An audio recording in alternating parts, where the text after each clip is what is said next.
Hi everyone, so welcome again to Let's Talk. So this is another awesome week on Let's Talk Autism, and again I am your host Peta-Gaye FR. So last week, guess what? I did cooking. I taught my 5-year-old son, who is said to be on the spectrum, a basic life skills, and that is cooking. Yes, some persons may say, how is it that I'm teaching him, how to cook chicken so soon? But there is a purpose, there's a reason for everything, why I made the decisions that I did to teach him such a task as cooking chicken. And he did well, right? So right after this, we'll get right back into it.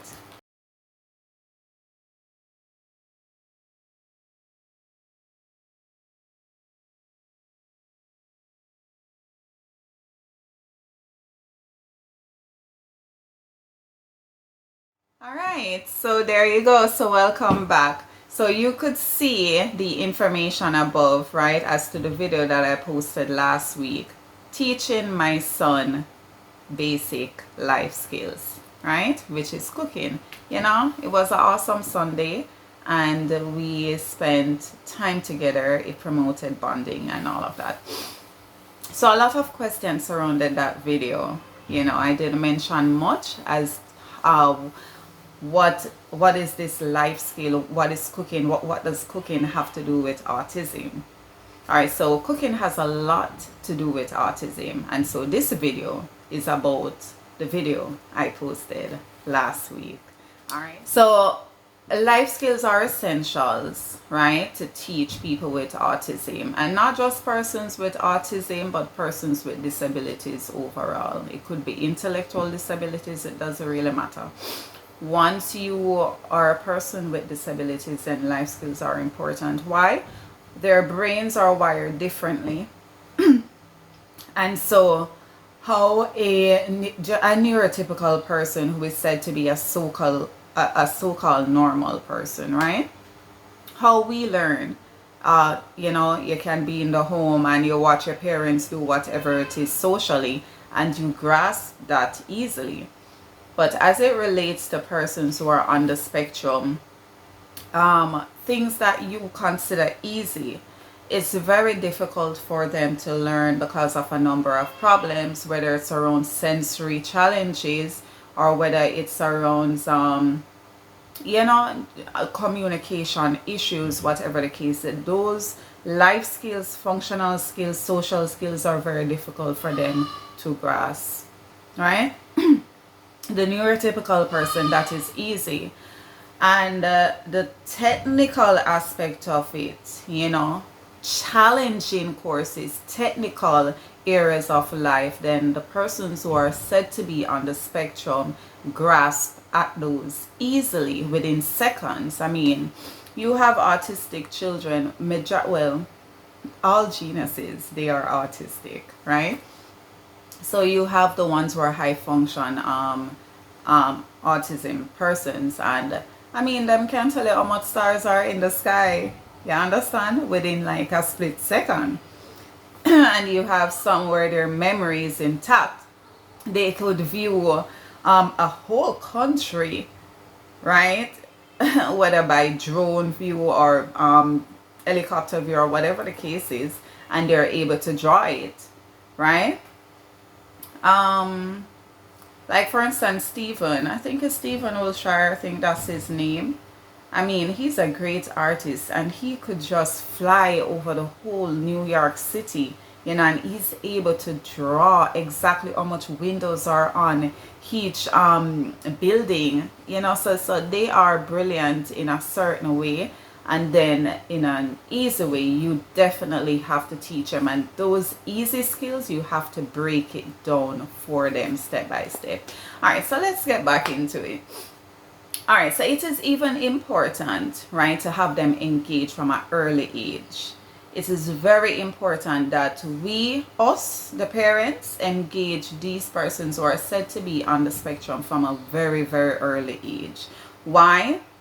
It aids, you know, recovery. Persons would say that, oh, you can't recover from autism. But listen, I believe that you can recover from anything. You can recover from autism, and also you can gain massive improvement, right? But you have to discover it from an early age.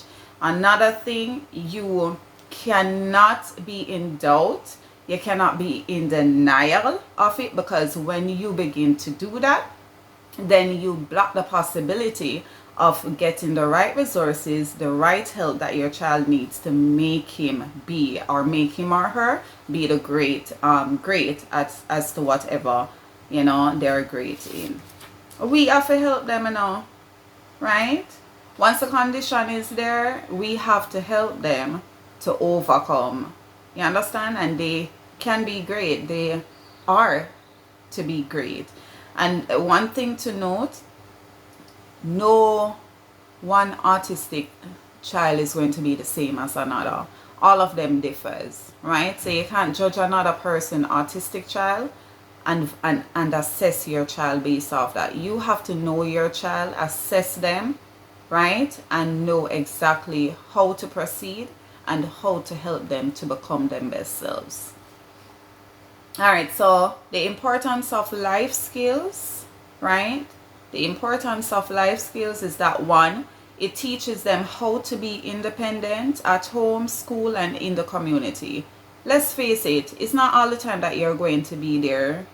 You have to work, right? As a parent, you want to know that you bring your child to a certain level of independence, that you know that, you know, it sits well with you when you're at work, when you're busy, and they're in school. You know, they're not being bullied, they're not being laughed at, they're not just left alone like that. They can help themselves to an extent, get them food, you know, go to the bathroom, potty, you know, use the bathroom on their own, stuff like that. And that eliminates too the need for sexual harassment and, you know, yeah, and sexual abuse. Not eliminating, but it minimizes the possibilities of that. Secondly, it promotes self-esteem. You know, self-acceptance, and it encourages happiness and wellness too. It does. You saw how he was in the video. He was very excited. You know, he feels like, yes, I'm doing something I'm always I see my mother doing at the kitchen. Yes, I can do this. To him now, you know, him feel like him a big time chef, you know. Like him can cook down the whole place, cook for mommy or cook for daddy, give him them breakfast in bed and all of that. That is him. He's a big time chef right now. So that is what it does. It builds self-confidence, acceptance, wellness, you know, places them at that place of inclusion, right? To know that they are included. They're not just throw one aside on the wayside like that, thinking like everybody's thinking, oh my God, you know, them can't do nothing good, or no, they can. They're persons. You just have to teach them. You know, their brains are wired differently. You have to find strategies, creative strategies as to how to train them, teach them how to get things done. And it has to be repetitive. You have to do it, you know, on a daily basis, make it become a routine, right? For a person about it, right? An adult with autism, you will see an adult with autism, and that person is able to live independently with or with with no supervision whatsoever, right? And likewise, you will have an adult with autism, and guess what? They need a lifetime of support, right? So that is what I meant when I said you can't judge your autistic child based off another person having an autistic child. And secondly, you know, one thing to note as well, what I've discovered, you can't judge either based on the spectrum where they fall on. Because for example, my child is said to be mild, right? However, I have huge challenges that may surpass a person that who is said to be severe, right? Now, persons, when they hear you say, oh my God, my child is mild autistic, because they're the ones who are closer to so-called normal, right? They would believe that, okay, well, shouldn't I really have much problem? No, don't do it. It's a possibility. The challenge that I'm having in terms of behavior wise, right? That is severe for me, right? And for you who having a severe autistic child, you are not having a behavioral problem. All right, let me break it down. My son, who is mild, right? He's very hyperactive. Very hyperactive. Yeah? You have to be strong to deal with that aspect. And because he's hyperactive, you always have to be on the go, finding ways and means how to keep him occupied, right? If you don't have things to keep him occupied, I'm sorry, but you're going to be in trouble. More time your ear get tear out, right? More time your mind walk will leave you. Gone a road? No, I'm getting real Jamaican now with you. I'm sorry. But yeah, that is how it goes. Right? And you with a severe autistic child, guess what? Your child is not having a behavioral problem. But your child, what your child is having is an intellectual problem. Right? Or a social problem. Right? They don't socialize. They don't give eye contact. But they are very calm. They sit very calm and nicely, and they are very quiet, right? Now, mark you, the quiet can be really difficult because they are the ones who are prone to depression and all of that. But then if you know how to do your thing and keep your thing, depression will stay far from them. So that is an example, as to say, you can't judge a person who has an autistic child who is mild to say that their problems are less than a person who has a severe autistic child. Remember, autism, what it does is it affects a person's behavior, communication, social, and sometimes intellectual problems. In rare cases, intellectual problems, right? So we really can't judge each other, but we should all be there to help each other, right? All right, so like how we are on the matter of food, did you know that autism is not a mental condition? You know, from time to time, I've always heard persons say that autism is a mental condition. It's not a mental condition. It's a medical condition. There's an underlying medical condition, right? And there are a number of things that you can do to actually recover from autism, or to actually have a massive improvement. And some of those that I came up with based on my research that I also want to look into, and check out. One of them is the stem cell, right? No, a lot of medical, practitioners are looking into stem cells, because what I've discovered is that stem cells heal you from, if not majority, all illnesses, right? And you can use your own child's stem cell, or you can use another person's stem cell. So if not, you can do your research and look into that as well. But yes, a lot of medical practitioners, right, and facilities, they're really looking deeply into that when it comes to autism, when it comes to cancer, when it comes to a lot of major illnesses, right?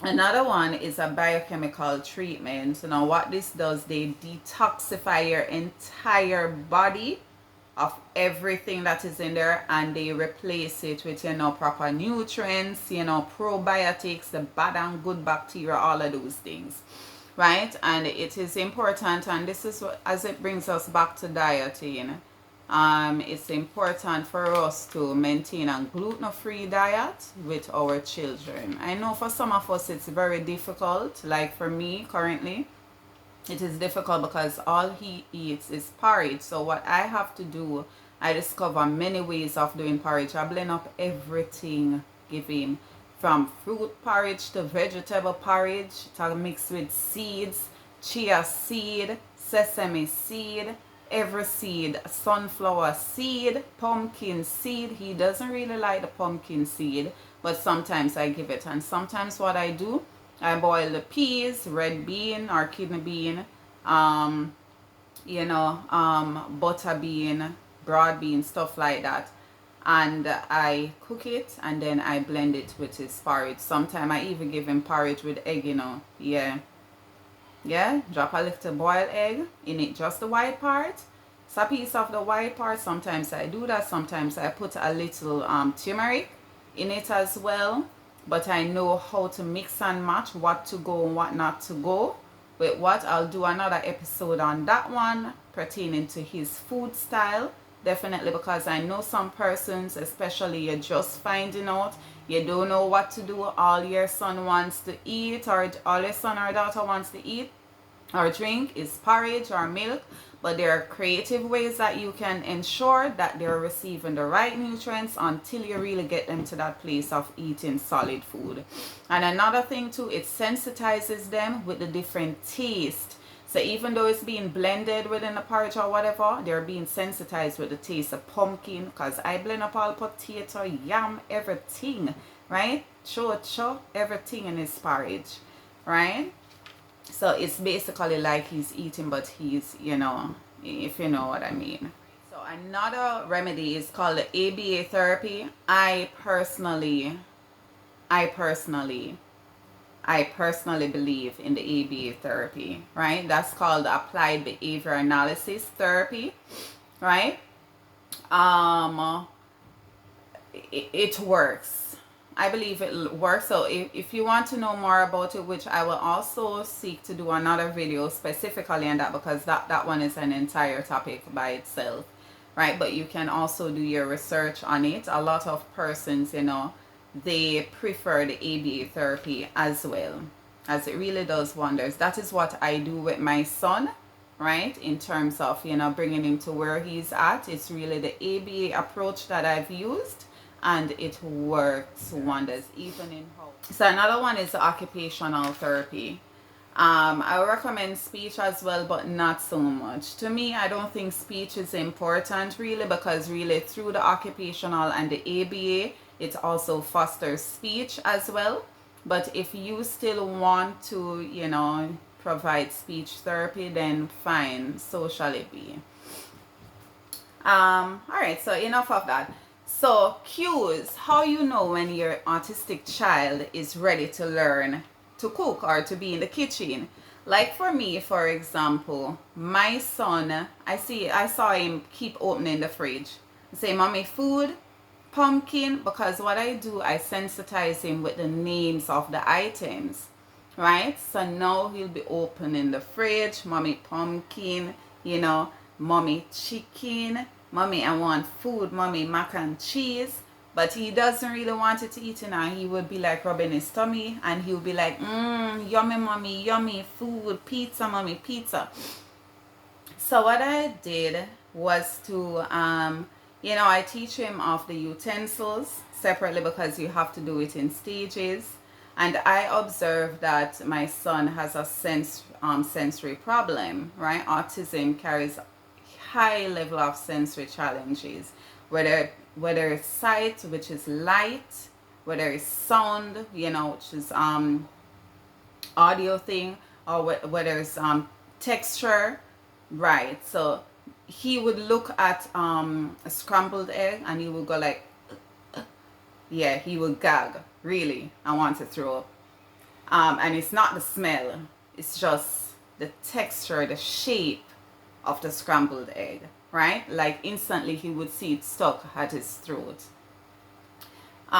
He has an issue with touching slimy stuff and things like that. So what I did, the reason for the cooking was because I know that you have to season chicken and it can get a certain way when you touch it and stuff, because there are different things in it, different textures and all of that.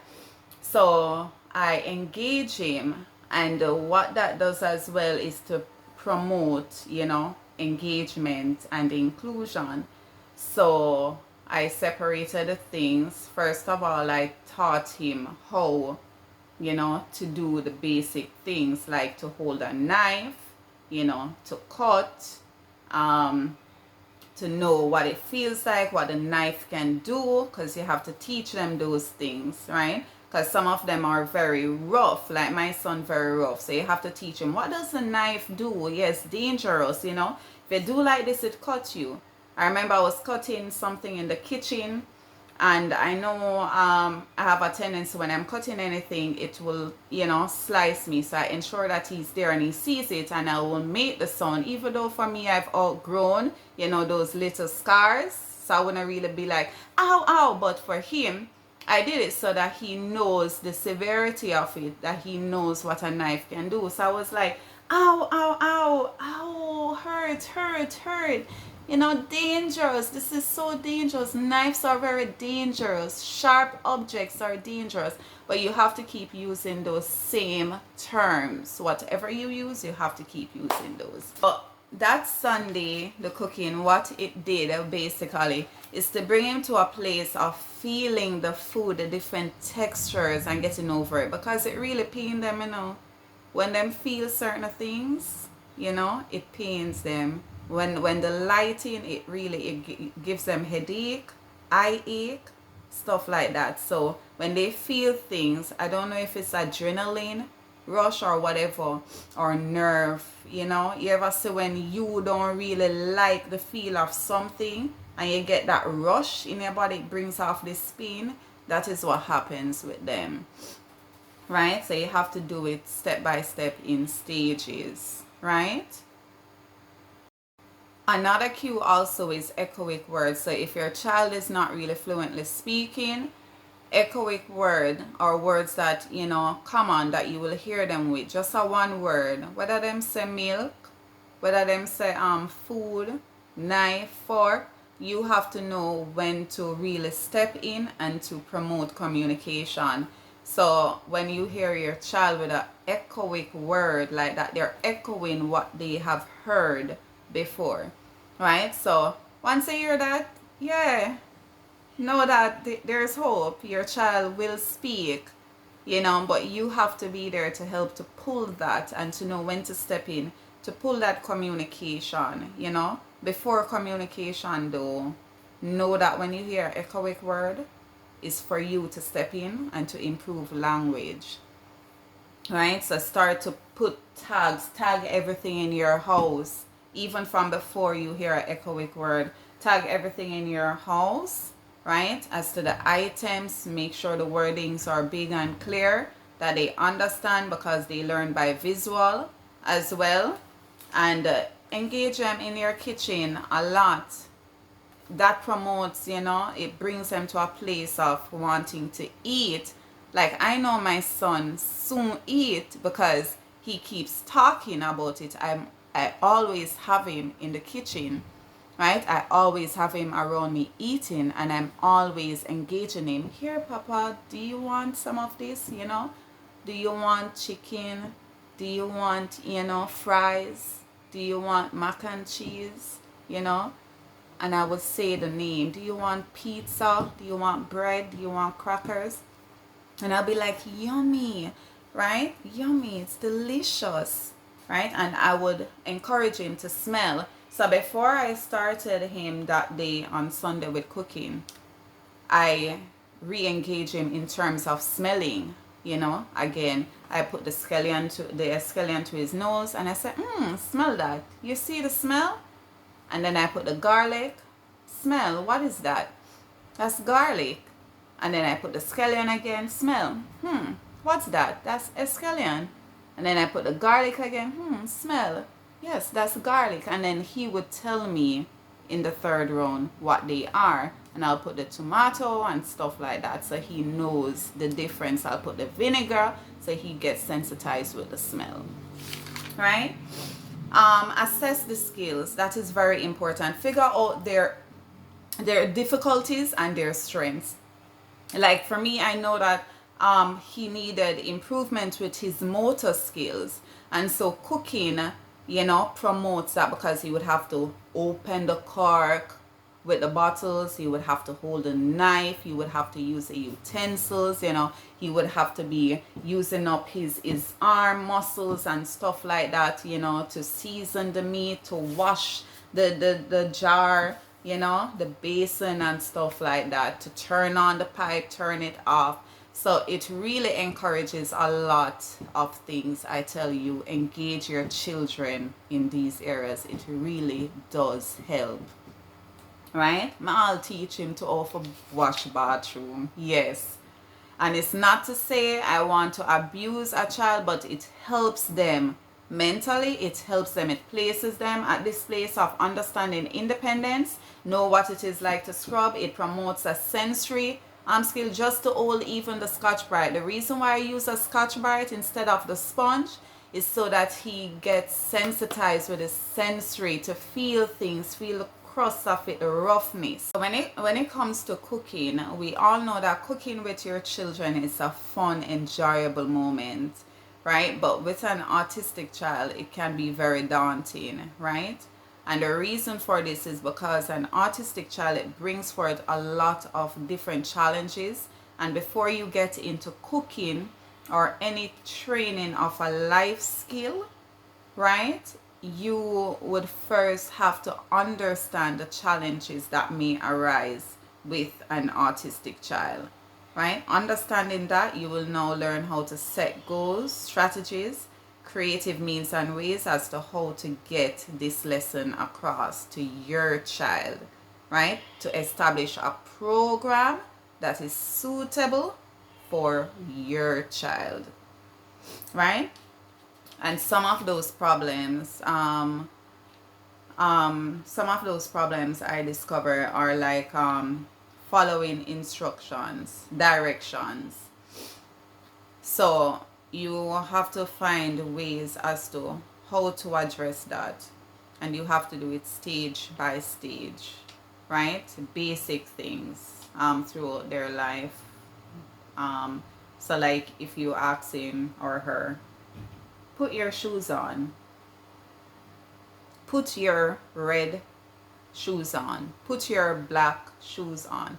So if you realize that they get that and they're able to now follow basic instructions, then you know that okay, you can improve the task of instruction, which takes them to the cooking, right? Another thing is fine and gross motor skills. So there are a lot of challenges surrounding that.